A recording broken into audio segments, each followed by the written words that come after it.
You can't stop.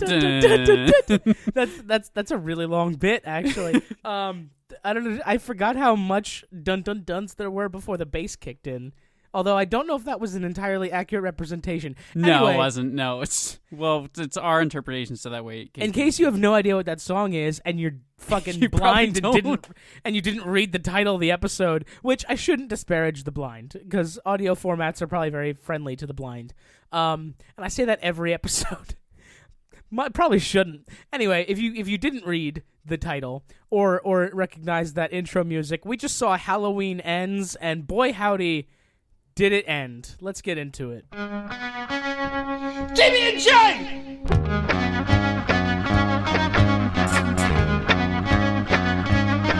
TB&J!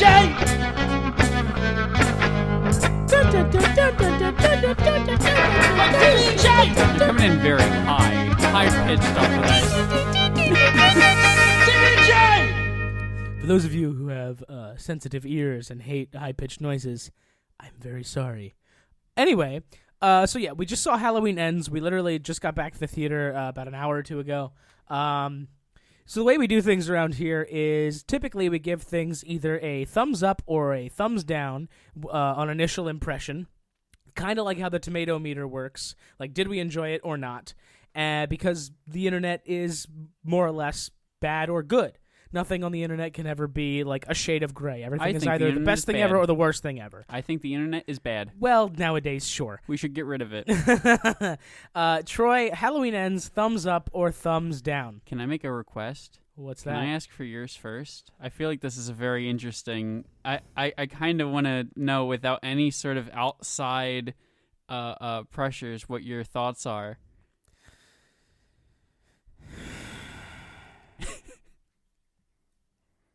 Thumbs down. Thumbs down? It's very interesting.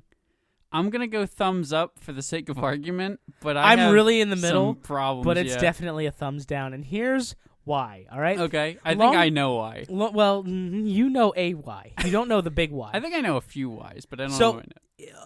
It's no secret to longtime fans of this podcast, most of which know me in real life. I am probably the world's biggest Halloween fan. And I say that as in John Carpenter's Halloween, not necessarily Halloween the holiday. I remember being a little kid, and I saw Halloween like over my brother's shoulder, I think, in the living room or something. Yeah, when you saw Dwayne. Well, I definitely wasn't supposed to see the movie back then, but I did. And I fell in love with just the shape, as he's called in the movie a few times, and Michael Myers and Laurie Strode. Like I really, really enjoyed their dynamic as like the victim and the killer, and then she becomes this like hero thing, but not really a hero. I'd call her more of an anti-hero almost. And then there's Michael Myers, the bad guy. It's just this wonderful... Yeah, you became a big weenie head. I became a big ween head, yeah. Yeah. I love the Halloween movies. A huge wiener, that Jeff would call him. That being said, Halloween took a real weird turn a few movies in, and it never really recovered. And then Rob Zombie was like, I can do Halloween. And he did it, I guess. And then they did the reboot. And that was really good. That's when they tried to de-weird it a little bit. They did de-weird it because basically what they said was everything after Halloween 2 never happened. This was a sequel to Halloween 2. And it was a soft reboot of the series as a whole. And 3 through 99 just never happened. Which I'm perfectly fine with that. Because as many Halloween movies as there are that many bad ones. You can count the good ones on one hand, and you don't even need half your fingers for it. That's pretty much it. That's sort of the nature of horror movie franchises, though. And that's the thing, right? Horror movies get real bad real fast. And CinemaScore, a website we are kind of accidentally familiar with, they call an F in horror a B- in comedy. Like, that's how much the the grading curve goes. I mentioned this because when we went into the movie theater this time, we were approached by a man outside the theater who was selling candy out of a van. No, he works for CinemaScore, and he gave us these cards that had little like perforated sections to tear off and bend backwards. It's like, all right, I'm a man. I'm between 24 and 35, and I came to see this movie because of the plot or characters or story. And would I buy it? No. Would I rent it? Yes. And what's my letter grade? I'll save that for the end. Teaser. Yeah. And then you turn the cards in at the end, and I'm pretty sure the lady who took my card is my old friend from middle school's mom. Hi, Mrs. Foster. But yeah, it's horror movies. It's so hard to make a good one, and you forget that when you have modern horror movies from Jordan Peele that are just fucking home runs each time. And then you forget it's really hard to make a horror movie. It reminds me of, to make an analogy, football. Troy, you're a little familiar. You kind of fell off the NFL train as I got onto the NFL train in high school. I love football dearly. I'm wearing my Baltimore Ravens hat right now.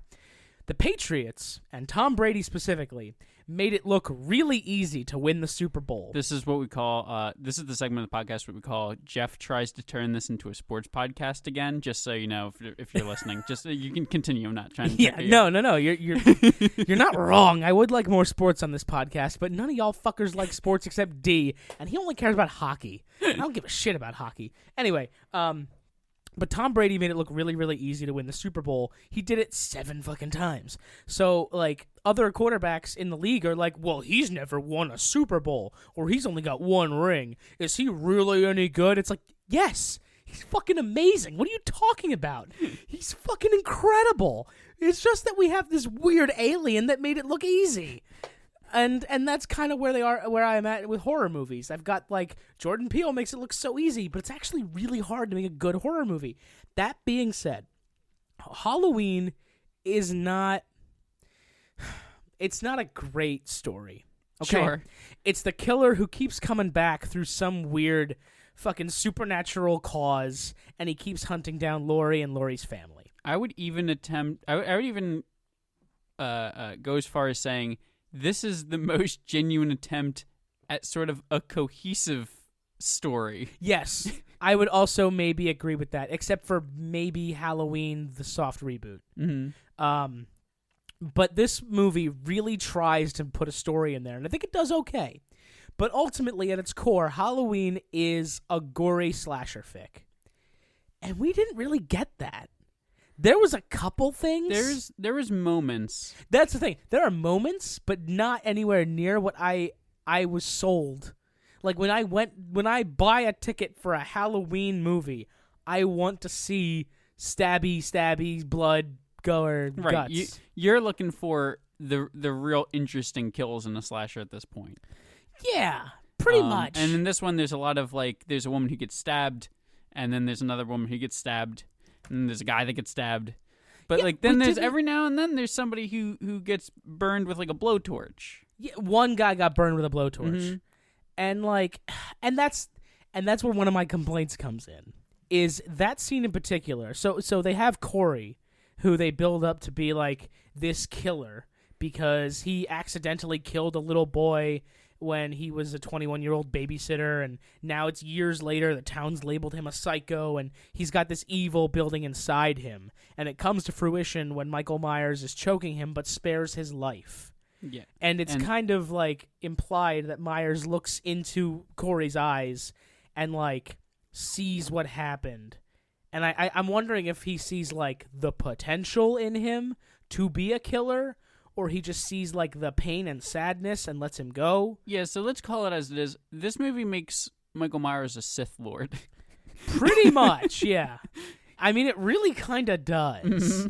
And Corey, for whatever reason, just plays right into it. Initially he was like, "No, I'm a good guy," and then he's like, "Michael Myers let me go. That means I should kill people, right?"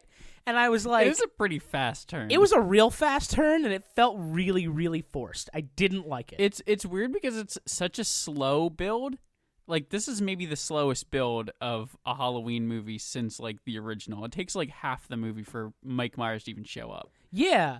Except for like when we see him briefly in the tunnel, and then like Corey escapes, and it's like, okay, well that's all right, whatever.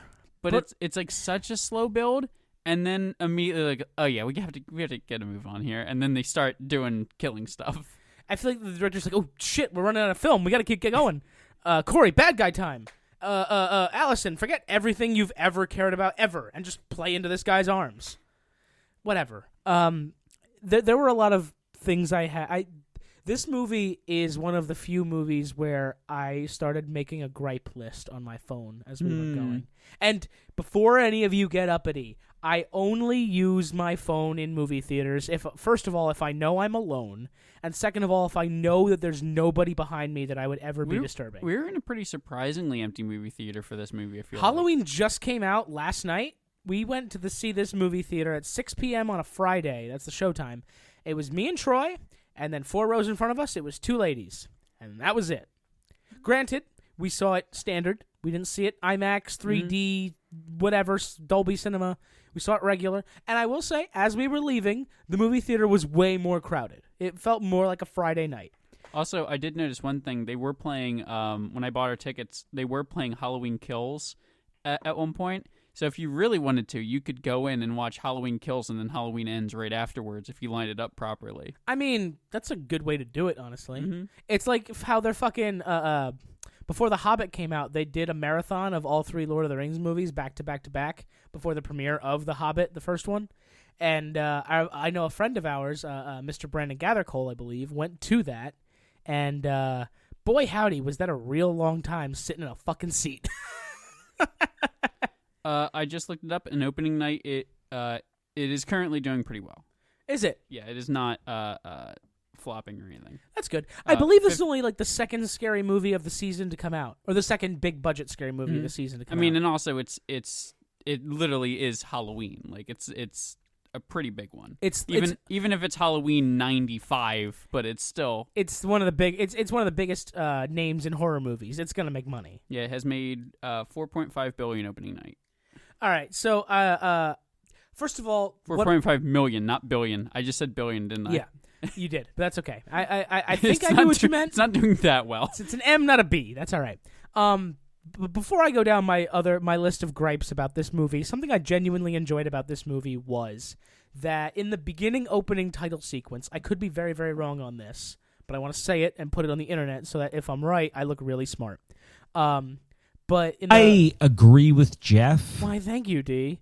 In the beginning title sequence, every Halloween movie always has that jack-o'-lantern that the camera kind of slowly creeps up on. And in a couple of the movies, the jack-o'-lantern like starts molding and decaying and falling apart. In other movies, it kind of just gets like bigger and you go into its mouth, whatever. In this movie, they had it to the side as they showed the cast on the other side. And the pumpkin, a new jack-o'-lantern would start in the inside of it and grow and grow and grow until the jack-o'-lantern would like explode and there'd be a new one there. Each one was different. It was a slightly different smile, eyes, whatever. I recognized a couple of them, I think, from previous Halloween movies, which leads me to believe that each jack-o'-lantern was like the one from that Halloween movie.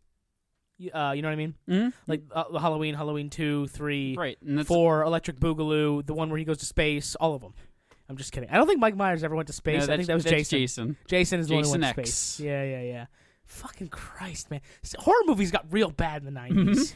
They got real bad in the 90s. We should try to H2O. That was Halloween 2000. That's what it was. That's the bad one I was thinking of. We should try to put a horror slasher character in space again. I feel like it's time. I mean, it's a little more believable now that we have fucking all these billionaires racing for Mars. Mm-hmm. Oh, that's it. Jeff Bezos is like, I'm going to send another celebrity to space. This time, it's Freddy Krueger. And it's just Robert Englund. And he's like, I'm not actually Freddy. I just play him in the movies, guys. It's a nightmare come true, guys. And he's clapping. And he's like, get in the rocket, Fred. It's Robert, actually. Get in, Freddy. Oh, Jesus Christ. Come on. Do the claw thing. Do the claw hand thing. Those props are owned by Universal. I don't Come on, own do them. the claw hand thing. I like to believe like he wouldn't even play along. He's like, "Fuck you, Bezos. I want to go to Branson's company." What's that called? Virgin Space? I don't know what it's called. Space I don't know what Virgin. any of them are. All I know is Blue Origin, SpaceX, and Virgin Galactic. That's what I it don't is. care about any of them. You don't care about the billionaire overlords? They're going to rule us all in a cyberpunk and dystopia? I don't like any of them either. Branson's okay. He's the best of all of them. Yeah. He's better than the devil and bald Palpatine who looks like a scrotum head. Yeah. Yeah. I guess. Yeah. He's not tied to like blood diamonds or anything. It's That we know of. that we know of, I guess. Anyway, he hasn't tried to buy anybody a horse. Anyway. Maybe he did. Who knows? I mean, I don't care. Asterisk. This isn't about billionaires. This is about Halloween, Yeah. where nobody's a billionaire for sure. So I have a lot. Okay. Troy, what did you like about this movie? So we went into this movie, and I was fully like, okay, this is going to be like a dumb slasher. That's pretty much what Kills was. That's what the one before it was. And they're like a little bit less dumb than most like slashers end up usually being. But like at the end of the day, they're still Halloween movies, and Mike Myers goes and stabs people and kills people, Which is what we want. Yes, and this movie, I didn't expect to leave it with so many opinions on it and so many takes. First of which being, it's wild that they decided to go with an angsty teenage rebellion film. I mean, angsty 20-something. Yeah, I know they're not your teenagers, point but stands. yeah, it's what the feel of the movie is. You just don't get it, Mom. It's kind of how the movie feels. That's a lot of yeah, and that's one of my biggest gripes about it is that like Allison's love of Laurie is kind of what drove the reboot. And now it seems like she's willing to just toss that aside for this random boy. I mean, it's because she painted her nails black in this movie. That's what happens. It definitely feels like they both did a really weird like WWE heel turn just because Vince McMahon said you got to be the bad guy in this one or something. And I was like, don't make me hate Allison. She was like my favorite part of the first two. Why are you making her a bad person in the third one? I don't like this. Mm-hmm. I mean, there was a route they could have gone where it's just like, and now she's doing killings. That would have been a much better movie. Oh man, how I feel like the theme of the movie may have been lost, but I would have maybe enjoyed watching. Sure. I mean, there is one sort of missed opportunity that they had where, they kept going for like this copycat killer kind of vibe of like the one they did even when fucking when Corey gets pushed off the overpass and then he does the fucking sit up the same way the Shape does, and I'm just like, yeah, that's no, that's not what happens. No, he gets dragged in. Yeah, he gets dragged into the pipe and then he escapes. When does he do the sit up? When he falls off the radio tower. Yes, when they fall off the top of the radio station, he does the sit up. Yep. There's also there's also the second person that Corey kills, the man outside of the homeless guy, and he's saying that he's actually Michael Myers, and he's just clearly just a crazy old man. But like they show the montage of Halloween 2019, and there's people who've been shot. There's people who have been hung. Hanged. A picture has been hung. I know what it is. I know. And then why'd you use the wrong one? I didn't know which one it was, but I knew if I got it wrong, you'd tell me. A person is hanged. A picture is hung. Anyway, but like they're implying that like also I am hung. It's a lie. It's a lie and a half. I've got a tiny weenie. Anyway, go on, Troy. If you liked the Halloween movie better, you would have been more. But they could have gone for more of like a copycat killer kind of thing, and they went with one of them, and they made the movie sort of about Corey, and yeah. So where I'm a thumbs up is I do like that it's a very, very different movie because in retrospect, Kills is sort of a more like murderous version of Halloween 2019. It's like what if we had this movie again, but this time the kills are a little bit more ridiculous, and then we hint at supernatural stuff at the end. And that's sort of Kills versus 19. This is a totally different thing. And I sort of like that it's a totally different thing. I don't... Okay? I'm sorry. I was Googling all the Michael Myers movies. First of all, this is the 13th movie in the franchise. Okay. Which, I mean, it feels very appropriate to end on number 13. Sure. Which, there's no way this is the last one. No. But They've hung... spoiler, he dies in this, so he's dead now forever. People, I searched on Google, people also ask, is Halloween Ends the end of Michael Myers? How many Michael Myers movies is there? Why is there no Halloween 3? There is. Is Michael Myers based on true story? Yeah, I mean, yes. Yeah, yes. I'm sorry, I didn't mean to just like completely interrupt. I was just trying to do some homework in the background while you talked. There was something I saw that where somebody was like, "Is this based on a true story?" And it was like an even more ridiculous one than that. Like it's like one where it was like objectively supernatural or something. I forget what it was though. Probably Annabelle or something. Something like that. Well, Annabelle is based off of true lies from two bad people, but that's a whole different story. But so, Jeff, what is your opinion of Corey, who's sort of like a weird main antagonist of this movie instead of Myers? I wanted to like him. Mm-hmm. I didn't. Mm-hmm. He felt fucking awful. And like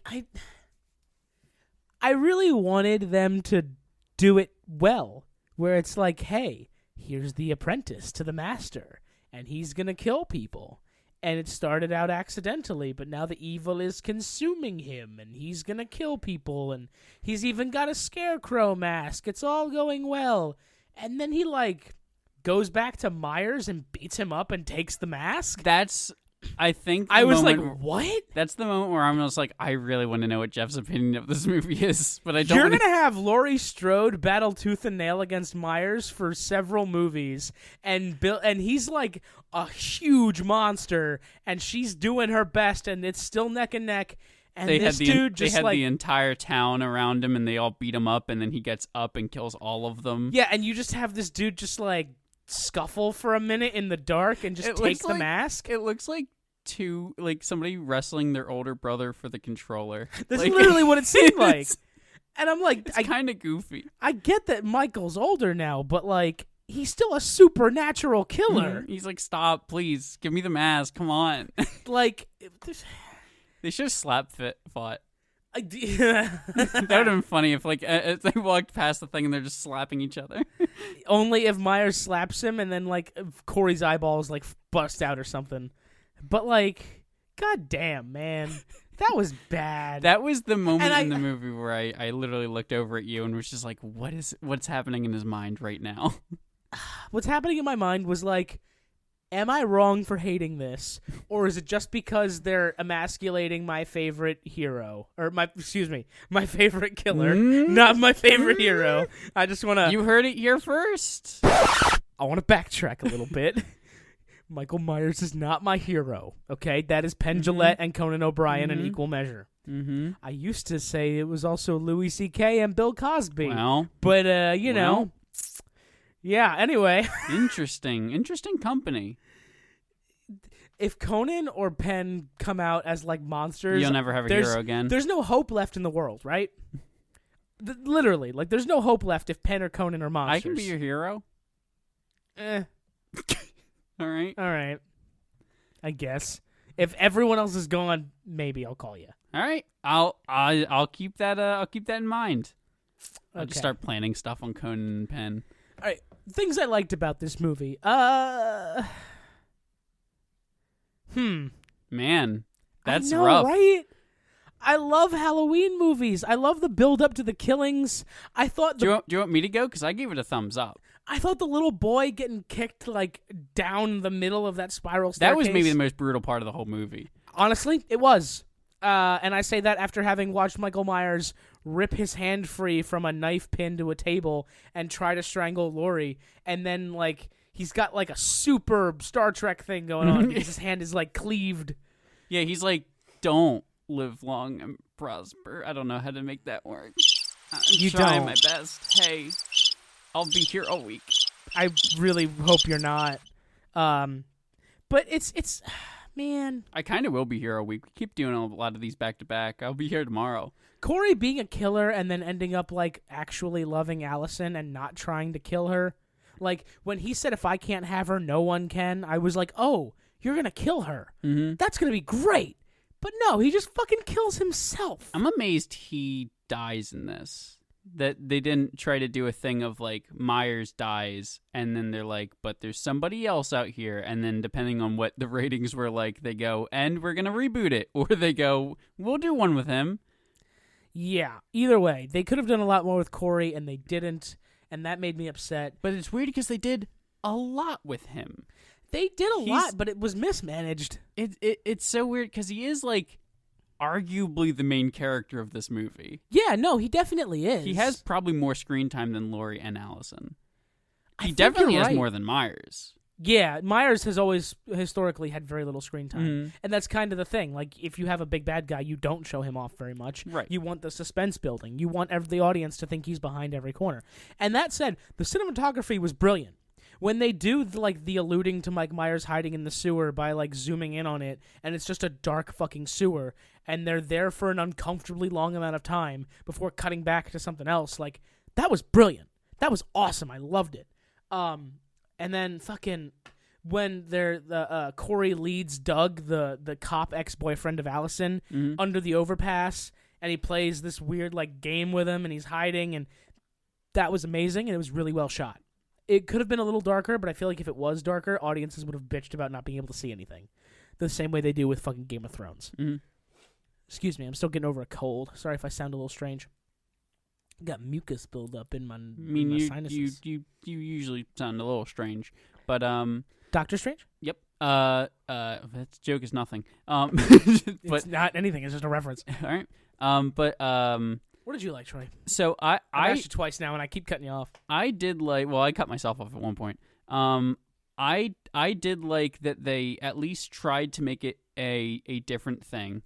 Because like I was saying, Kills in 2019 are sort of the same sort of vibe, except Kills did a lot more in that Mankind was kind of the bad guy. Kills was really a movie where they were like, we're gonna do a Halloween movie, but this is the middle one, and we finally have like sort of a trilogy planned out, and we're gonna do like all the things with no restraints because we like it's like the middle superhero kind of thing where they're like the middle, like 2 always ends up being one of the better ones of any like trilogy of superhero movies, because they're like, well, we don't have to wrap it up and we don't have to start it, so we're just gonna take you on a wild ride. We're just gonna do the thing. Yep.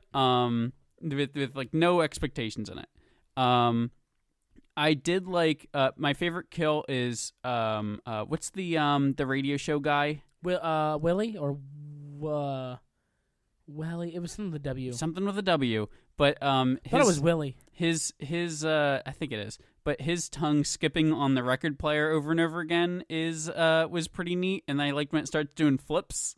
When it hits the record and they keep scratching the record. When his tongue gets cut off, yeah. Mm-hmm. That was more comedic than it was creepy.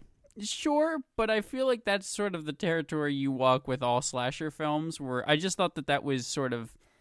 I thought that was the one that was the most, like, thought out and kind of neat. I did kind of like, and I think that we may differ on this one, I kind of like that the kills aren't as crazy in this one versus Kills. Kills was like, we're just gonna throw shit at the wall and be like, he's sort of rolling them with a steamroller, like Austin Powers style. Also Mike Myers.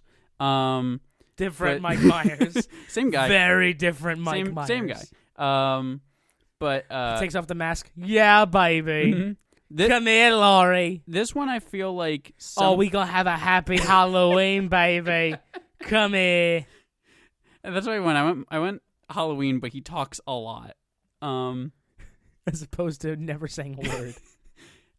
But I do like I do like that the kills are a little bit more toned down, because I feel like it made the really, really wild kills a little bit more kind of special when they happened.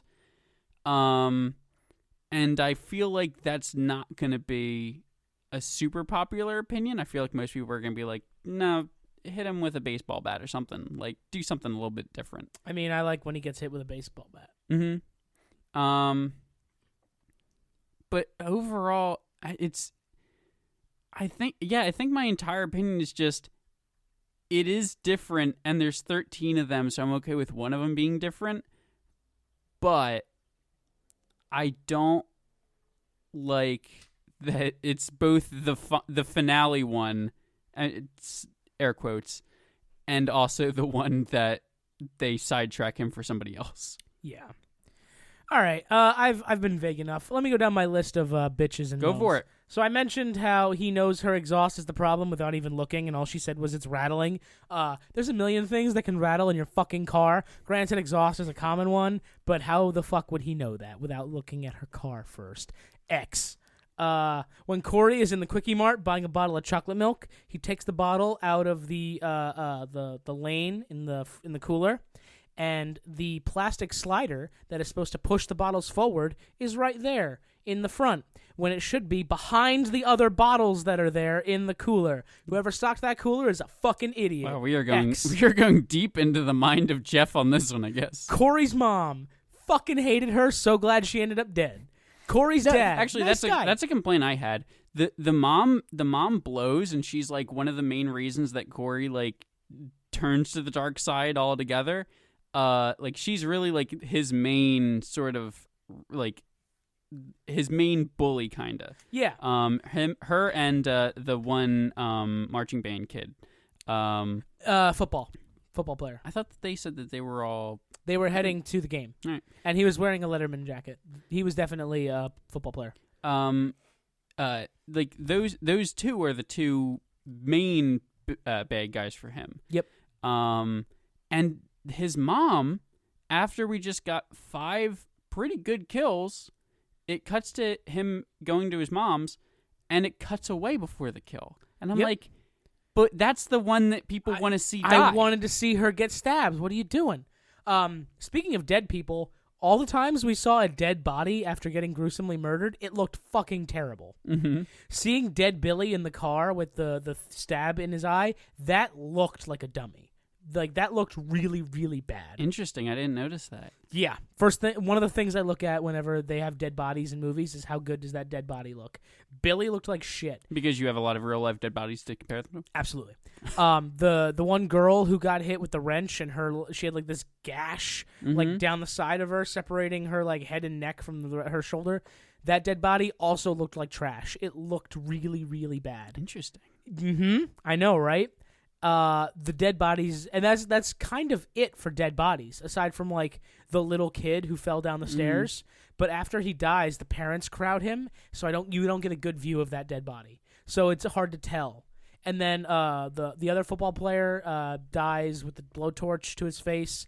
We don't see his body after that. And then the girl under the fence, she gets her head stomped in. We don't really see that happen either. Can you do me a favor? What? Can you tell me what the budget of this versus Kills was? Because I'm thinking about it back to back now. And Kills also feels like a much bigger movie. More things happen. There's more people on screen always. It seems like more is happening in Kills all the time. They have the same budget according to a very quick Google search. They both have a budget of about $20 million. Interesting. Also, $20 million. That's a real cheap movie. Mm-hmm. I mean, that's sort of the horror movie. Movies are always, yeah. Also, a GameSpot article. Halloween Ends could be the biggest box office smash since Thor: Love and Thunder. It opens with $5 million in previews. Mm-hmm. That's pretty good. Pretty good. Apparently, critics are middling on this, which is about where I am. I That guess. makes sense. Yeah. 69% of users liked this movie. 5.2 out of 10 on IMDb. Yeah, all right, whatever. And the Halloween reboot had a budget of $10 million. Gotcha. Yeah, that's like nothing in today money for movies. Holy shit. Did Jamie Lee Curtis even make money? I don't even know. Who cares? So here's my big question. The thing that is I wasn't literally done. okay. Go I for wasn't it. done my Sorry, list. I forgot you were doing your list. So sorry, I forgot. There's a lot of motorcycle riding in this movie, and nobody wears a fucking That's helmet. because they're bad boys now, Jeff. That's because they're bad boys. No, if you don't wear a helmet while riding a motorcycle, good fucking luck keeping your eyes open without any sort of eye protection. Because the wind hitting your eyes is going to dry them out so bad. No, and they're you're going to cool. get bugs in your He's- face. Nah, he's evil, and she has black Nope. nail polish. I used to ride a fucking motorcycle, Troy. You go on that thing without a helmet, and you are not going to keep your eyes open. Say goodbye to your hearing while you're at it. That's fucking toast. You're a fucking idiot if you ever ride without a helmet on. Yeah, but you haven't murdered anybody, so. And don't give me that shit about half helmets. They're not real helmets. Wear a fucking full face helmet. You fucking. Oh, I'm just trying to look badass for my buddies on my Harley. Fuck you. This is a new segment of the podcast of I Jeff, hate Jeff armchair Ranceville. motorcycle enthusiasts.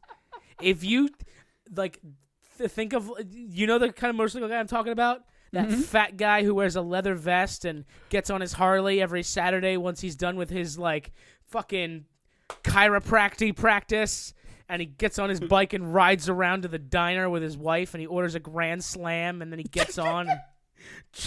And You have a very specific guy in mind. And then he rides all the way home, and he's all over talking to his buddies about how he's a badass biker dude. Hey, I Don't have a you question. mess with me. I have a question. The diner, is it Denny's? Yeah, that's a Grand Slam.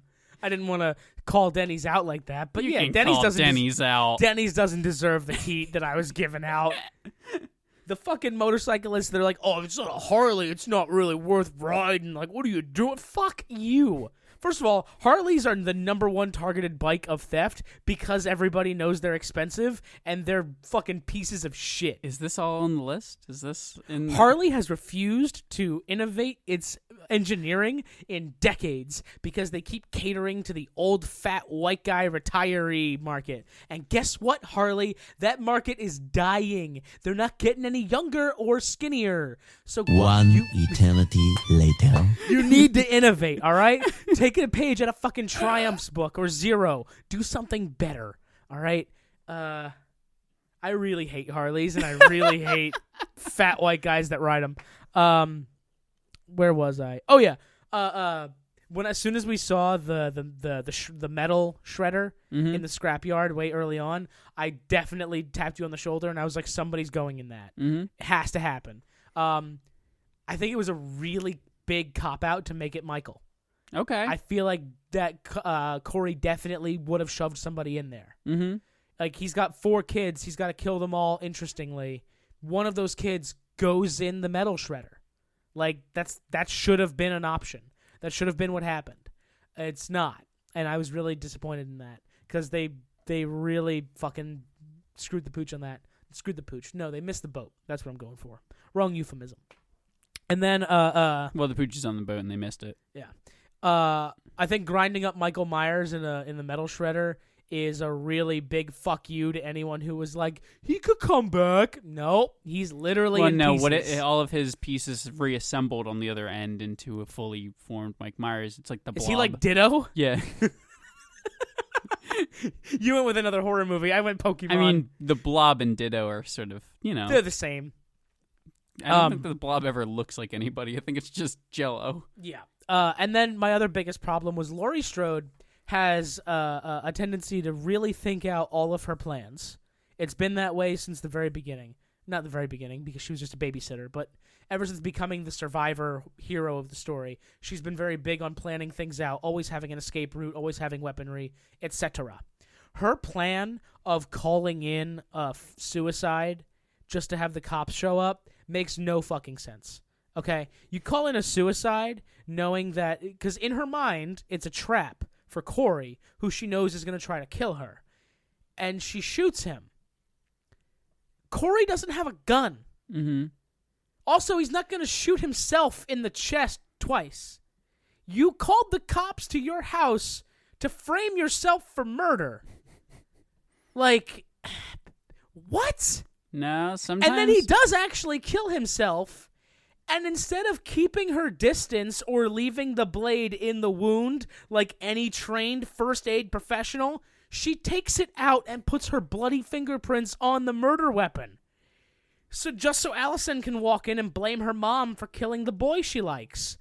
That was way, way, way too plot convenient. It didn't make a single lick of sense as anything Laurie would actually do. And it pissed me off. It really pissed me off that would happen. I really hated it. Because then, like, the cop, Frank, the cop calls Allison. He's like, is Laurie all right? We got a call about a suicide at her address. And it's just like, well, why are you calling Allison? Why not just go there yourself first? Secondly, if you think Allison's grandmother just killed herself, maybe don't call Allison and tell her that. Mm-hmm. Maybe settle the scene first and have a little, like, I don't know, common fucking decency. Also, listen, ACAB and all that. It takes the cops a really long time to get there in a town that is historically very, very famous for murders and everything on the loose. That's the other part of my bullshit with this thing.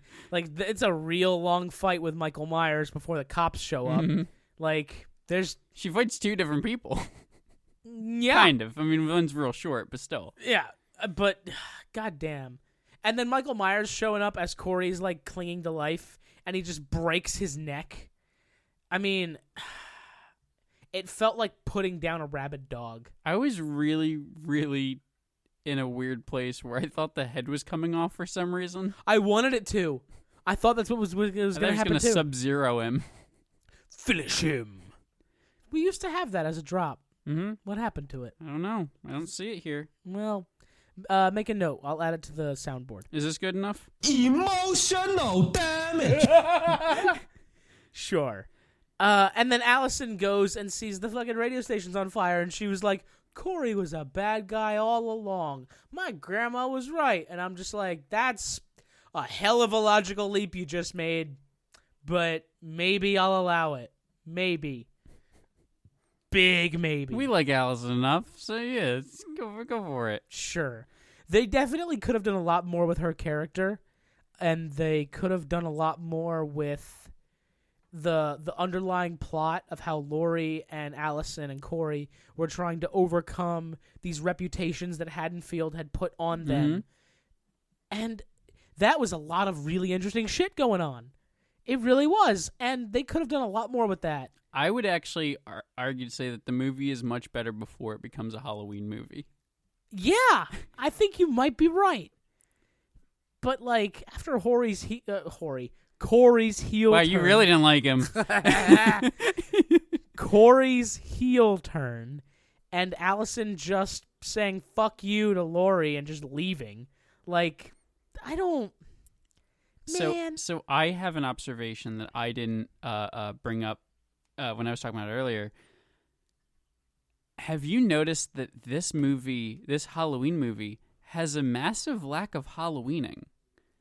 Like, every Halloween movie, it's always the kids are going around trick-or-treating, and they do a big title card of October 31st, and, like, there's a Halloween party at, like, the bar with adults. And, a few days before Halloween. Mm-hmm.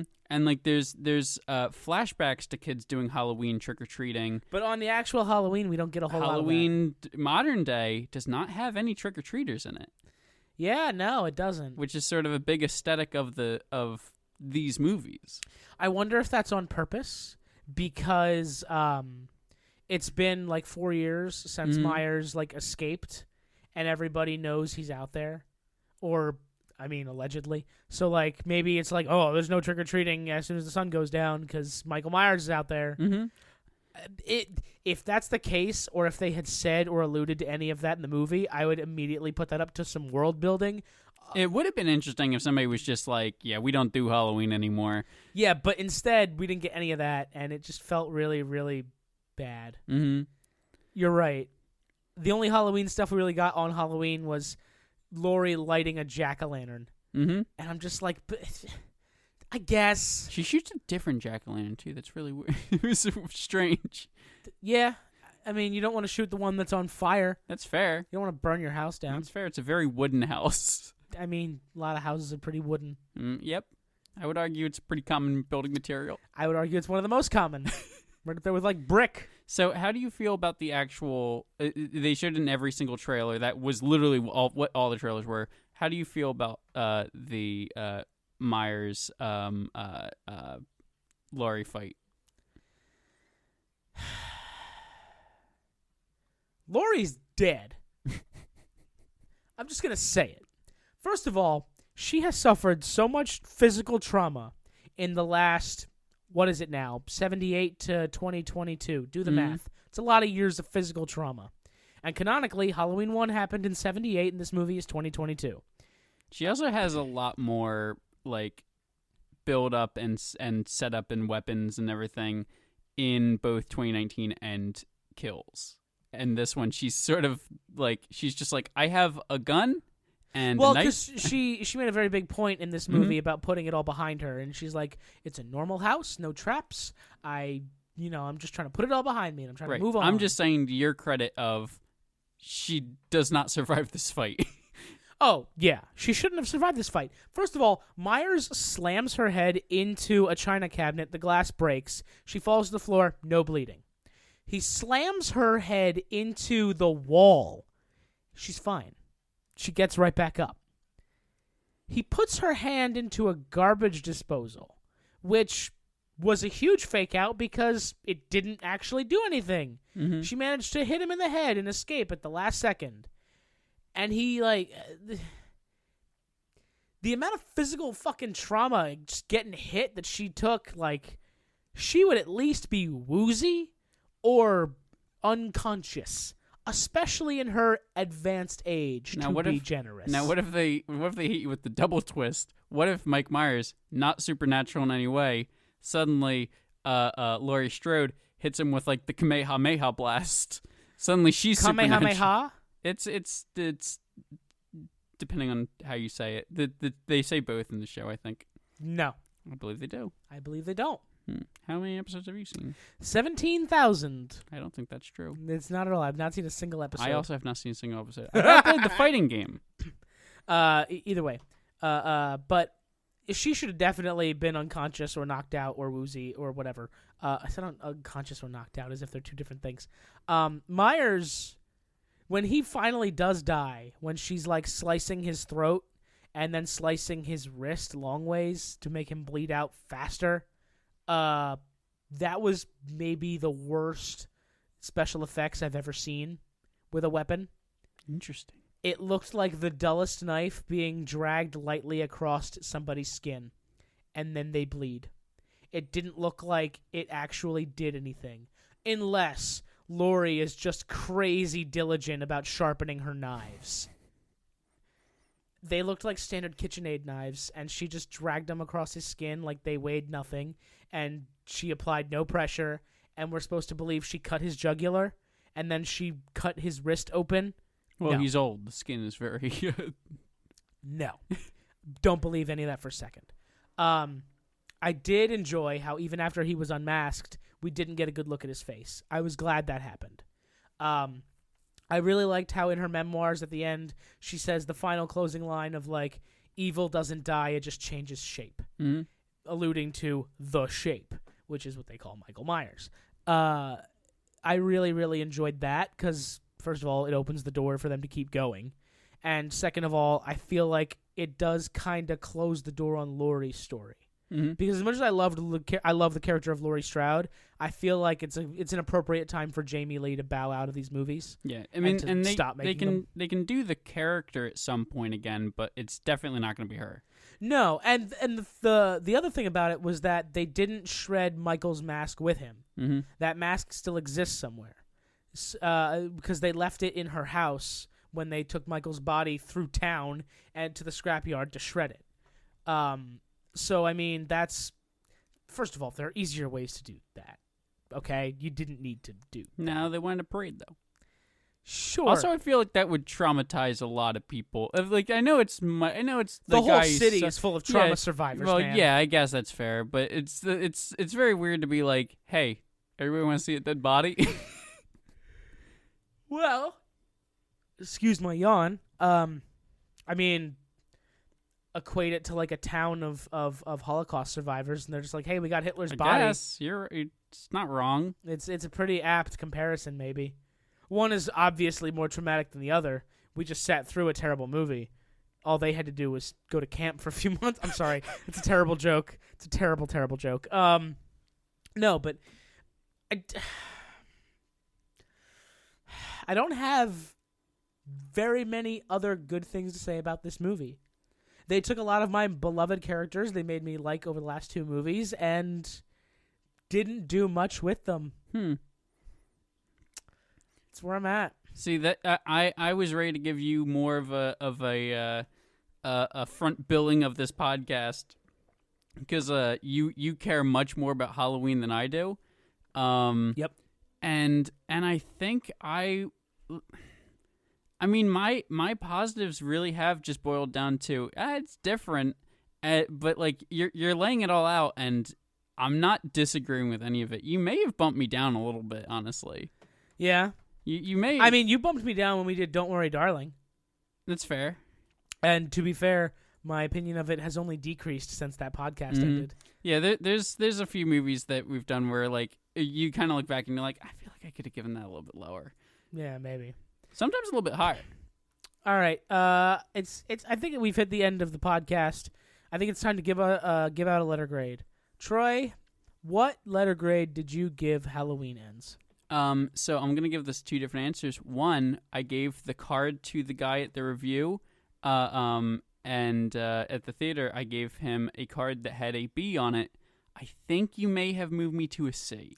I literally am the same exact thing. Okay. I gave a card with a B, and I definitely As you're driving back to your apartment, you're just like, No, I definitely knew it was lower than that, but I was like, it's Halloween. I'm gonna make the critics think I liked it more. okay, that's fair. Yeah. Oh, that makes sense actually. Yeah. I Yeah. probably was a B and then moved it down. I was definitely a C leaving, but I was like, I'm gonna tell them it's a B because like I love Halloween. I want them to keep making Halloween movies. I also think it's they're never gonna. You could have given it an F and they would have made more Halloween movies. As I said earlier, Cinema Score equates an F in horror to a B- in comedy. It's true. So But I did say to you on our way out, I was just like, I don't want to know any of your opinions until we sit down on mics, and you did turn to me and you're just like, I think I'm gonna give it a B, and then punched the B in, and I'm just like, now I'm like, yeah, were you lying to me? no, deadass. I'm definitely a C. I would borderline say D. Really? It's like C-, D+. Yeah, Somewhere in there for me. I liked enough about it for it not to go down in that range. And my problem was the story gave me hope. Mm-hmm. It was like, oh, this is a pretty compelling narrative. And then it's like, nah, we're actually just going to make the bad guy just be a bad guy because reasons. And then the girl you've liked for like 2 movies, we're just going to make her a bitch. And we're not going to explain why. I feel like they should have gone in a direction, one way or the other, of Corey doesn't become fully bad and helps kill Myers, or you make Allison also bad. Like I feel like in one direction, if they really, really dedicate to like, and this is how it ends. You don't know you're beautiful. Sorry, you said One Direction. That's it. And then it got stuck in my head. That was Harry's not in this movie though. That's right. Harry Styles is in One Direction. Mm-hmm. Was. Band broke up. Yeah, that was. Blink-182 got back together though. So excited for that. Are you excited for him to walk out with an alien on stage? Dude, if Tom DeLonge comes out with a fucking alien, I'll blow my brains out, man. I don't even know. We call him Blinky. oh, that's good. That's good. It's good. He goes, "Don't call me that." And they go, go ahead, play the drums, Blinky. And he's like, I don't know what a drum is. So, letter grades are over. The podcast is over. Now is just the random nonsense part of the podcast. Mm-hmm. Blink-182 has been one of my favorite bands since I was a kid. Do you know who is in Blink-182? Do you know their backstories? I only know of Tom DeLonge. Tom DeLonge, he's famous for being a weirdo. Mark Hoppus, the bassist and other singer, he just beat cancer over quarantine. I do know that like most of them have almost died. Yeah, he just beat cancer over quarantine, and it was like real bad cancer. And Travis Barker, the drummer, he survived a plane crash. Oh, God. Yeah, his plane went down, and he survived. Also, Travis, he got married over the last year. Do you want to take a guess who he got married to? An alien. A Kardashian sister. Ooh. There was a girl I worked with at my old job who knew of Travis Barker because he was on Keeping Up with the Kardashians, because he's one of their boyfriends or husband at this point. But she had no idea who Blink-182 was or that he was a drummer. She just knew of him from Keeping Up with the Kardashians. Does he have some Kanye opinions? Or yay? Honestly, he's a pretty quiet guy publicly, and I'm perfectly okay with that. The less I know about him, the better, because I don't want to know. I just want him to play drums in one of my favorite pop punk bands. That's all I care about. Just do that. And I've accepted that I'm not going to be able to see them live because tickets are like $1 million, and I don't have $1 million. Well, if you were on the payroll of Halloween Ends, maybe you could have gotten one of the 5 they have already. Yeah. Also, go Braves! It is now 1-2 Phillies. So we're gonna pick it back up tomorrow in Philadelphia. Hopefully, make that a 2-2, and then we go into Game 5, and then it'll hopefully be 3-2 Atlanta, advance to the National League Championship Series. I feel like I'm only rooting for you in this, not the Braves, you specifically. Because you want D to lose? I don't, not D's wife, the female who we've had on here. She has apparently been a little in your face. Yeah, she's been harassing me about like Phillies. As somebody named after a Dallas Cowboy in Philly, I know how that feels a little bit. As somebody named after an Atlanta Brave in Philly, I know how it feels. You got a lot of sports inspired names on this podcast. Who's Chris named after?